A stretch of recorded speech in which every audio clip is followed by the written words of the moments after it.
Hello everyone, welcome to my YouTube channel Learning Activities with RN. Only learning, nothing else. Today's our topic is past indefinite और past simple tense. Present tense के चारों parts जो है, चारे भाग जो है हमने कंप्लीट कर लिए हैं. अगर आपने वो वीडियो अभी तक नहीं देखे हैं तो आप उनको जरूर देखिए. आज का हमारा टॉपिक जो है वो है past indefinite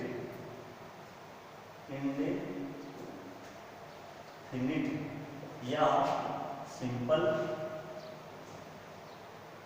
tense. Past indefinite कहो या पास्ट सिंपल कहो एक ही बात है. तो सबसे पहले हम देखते हैं प्रत्येक टेंस का basic sentence structure. Basic sentence structure.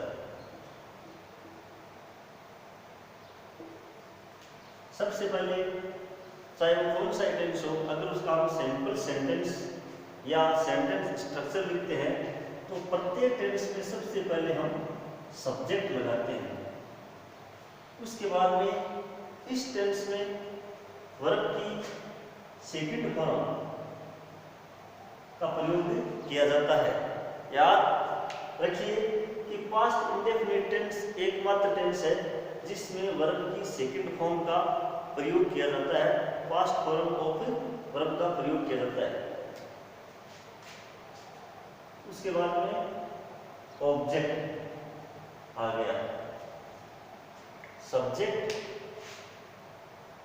Verb second plus object. और ध्यान देना कि साधारण वाक्यों में पास्ट सिंपल टेंस में हेल्पिंग वर्ब का प्रयोग नहीं किया जाता है. ध्यान देने योग्य बात है. अगर आप एक लर्नर है, अगर आप एक बिगिनर है तो इस बात को ध्यान रखना कि पास्ट सिंपल टेंस में हेल्पिंग वर्ब का प्रयोग नहीं किया जाता है. आगे देखते हैं हम इस टेंस की पहचान, आइडेंटिफिकेशन.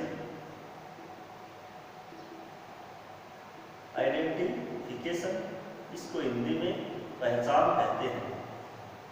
सबसे पहले जिन हिंदी वाक्यों के अंत में था, थे, थी या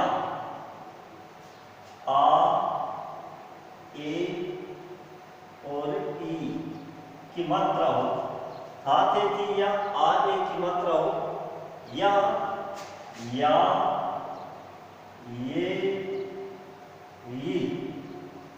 ये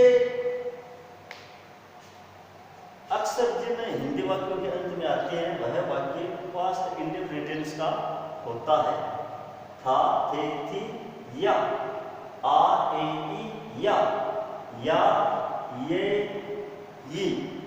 ये शब्द है, लेटर है जिनको आप याद रखना. जैसे हम एक वाक्य लेते हैं कि मैं कल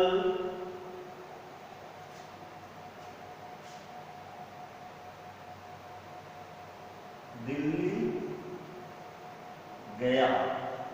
मैं कल दिल्ली गया या मैं कल दिल्ली गया था, एक ही बात है. तो ये सेंटेंस क्या है, आप इतना ध्यान रखो कि या तो या ये ही हो, या था, थे, थी हो, या फिर ये मात्राएं होनी चाहिए आ, ए, ई की. तो वह वाक्य पास्ट सिंपल टेंस का होता है. मैं कल दिल्ली गया या मैं कल दिल्ली गया था, दोनों एक ही सेंटेंस है. तो हम ट्रांसलेट करेंगे. सबसे पहले सब्जेक्ट हो गया आई, और गया मतलब सेकंड फॉर्म हो जाएगी गो मीन्स जाना, वेंट गया second form, go, went, gone, going और गोज. इस प्रकार की ये वर्ब होती है. I went to Delhi yesterday. मैं कल दिल्ली गया. I went to Delhi yesterday. ये हो गया इसका सेंटेंस.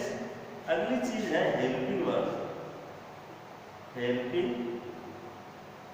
वर्ब जिसको हिंदी में सहायक क्रिया कहते हैं। प्रेजेंट इंडेफिनिट या सिंपल टेंस में डिड हेल्पिंग वर्ब का प्रयोग किया जाता है। एकमात्र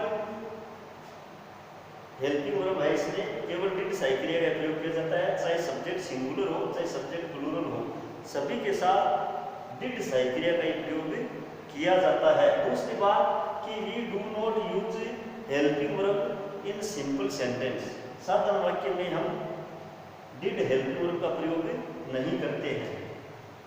और did is used with all subjects, did का प्रयोग सभी साहित्यों के सब्जेक्ट कर्ताओं के साथ किया जाता है, but not used in simple sentences।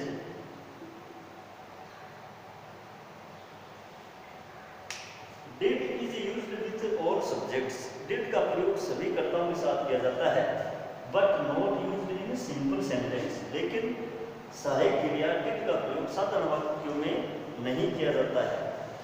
अगली है मेन वर्ब। मेन वर्ब जिसको हिंदी में मुख्य क्रिया, मेन वर्ब मतलब मुख्य क्रिया कहते हैं।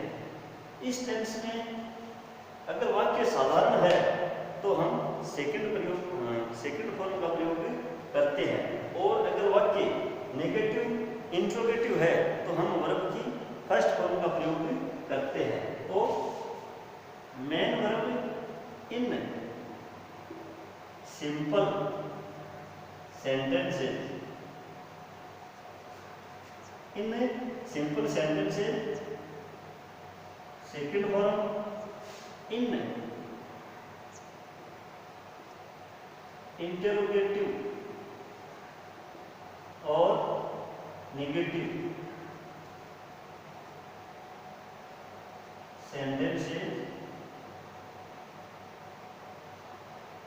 First form.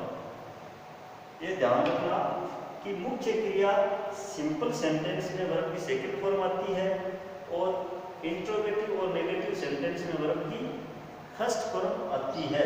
First form of verb जो मेन मूल रूप होता है वर्ब का, उसी का प्रयोग इंट्रोगेटिव और नेगेटिव सेंटेंस में किया जाता है। ये बेसिक रूल्स है पास्ट टेंस सिंपल टेंस की, आप लिख लीजिए या इसका स्क्रीनशॉट भी आप ले सकते हैं, बट ये आपको याद रखनी है।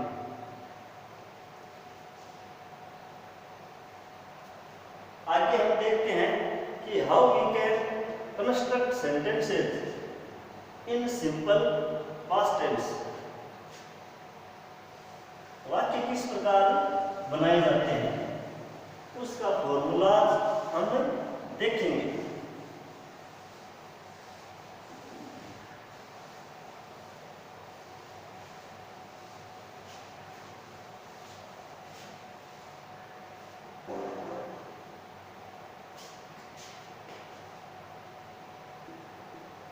How to make sentences या सेंटेंस स्ट्रक्चर क्या होता है, सेंटेंस फॉर्मूलाज क्या होते हैं। सबसे पहला सेंटेंस होता है सिंपल सेंटेंस। जो बेसिक स्ट्रक्चर होता है वही सिंपल सेंटेंस का स्ट्रक्चर होता है, सब्जेक्ट प्लस वर्ब की सेकंड फॉर्म प्लस ऑब्जेक्ट। दूसरा सेंटेंस होता है नेगेटिव सेंटेंस। नेगेटिव सेंटेंस इसमें subject plus did plus not plus verb की फर्स्ट फॉर्म प्लस ऑब्जेक्ट। ध्यान देना कि साधारण वाक्य में हमने हेल्पिंग वर्ब का प्रयोग नहीं किया डिड का, और नॉट का प्रयोग किया क्योंकि ये नेगेटिव सेंटेंस है, और साधारण वाक्यों में वर्ब की सेकंड फॉर्म आती है, और इंट्रोगेटिव और नेगेटिव वाक्यों में वर्ब की फर्स्ट फॉर्म आती है इन प्रेजेंट सिंपल टेंस। तीसरा सेंटेंस होता है इंटरोगेटिव सेंटेंस। इंटरोगेटिव सेंटेंस, इसमें इंटरोगेटिव सेंटेंस दो प्रकार के होते हैं, हेल्पिंग वर्ब से शुरू होने वाले और डब्ल्यूएच वर्ड से शुरू होने वाले। डब्ल्यूएच वर्ड का अलग से वीडियो बनाऊंगा, यहाँ हम देखते हैं सिर्फ हेल्पिंग वर्ब वाले। तो सबसे पहले आ जाएगी हेल्पिंग वर्ब डिड, उसके बाद में सब्जेक्ट प्लस वर्ब की first form plus object and in last question mark, अंत में प्रश्नवाचक चिन्ह आता है। अंतिम सेंटेंस है इंट्रोगेटिव प्लस निगेटिव सेंटेंस, प्रश्नवाचक नकारात्मक वाक्य। इसमें सबसे पहले डिड, उसके बाद में सब्जेक्ट, उसके बाद में नॉट, उसके बाद में वर्ब की फर्स्ट फॉर्म, उसके बाद में ऑब्जेक्ट और अंत में इंट्रोगेटिव मार्क या क्वेश्चन मार्क प्रश्नवाचक चिन्ह आता है। ये है स्ट्रक्चर। इस स्ट्रक्चर के माध्यम से, इन स्ट्रक्चर के माध्यम से हम प्रेजेंट पास्ट सिंपल जो टेंस है, सॉरी पास्ट सिंपल जो टेंस है, उनके किसी भी प्रकार के वाक्य को हम इंग्लिश में इजीली ट्रांसलेट कर सकते हैं। तो चलिए अब लेते हैं एक वाक्य। जैसे ये वाक्य है, यहाँ लिखते हैं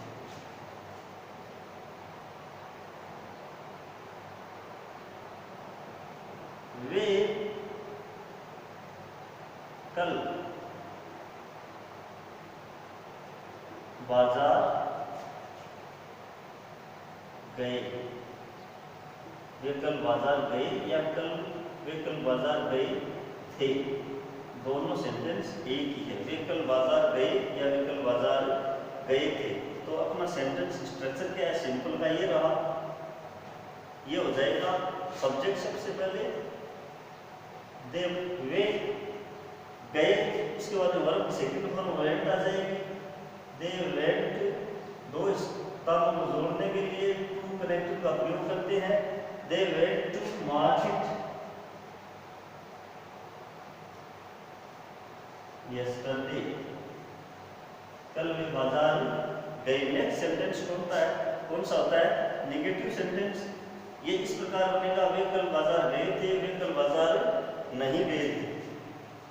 वे कल बाजार नहीं गए थे।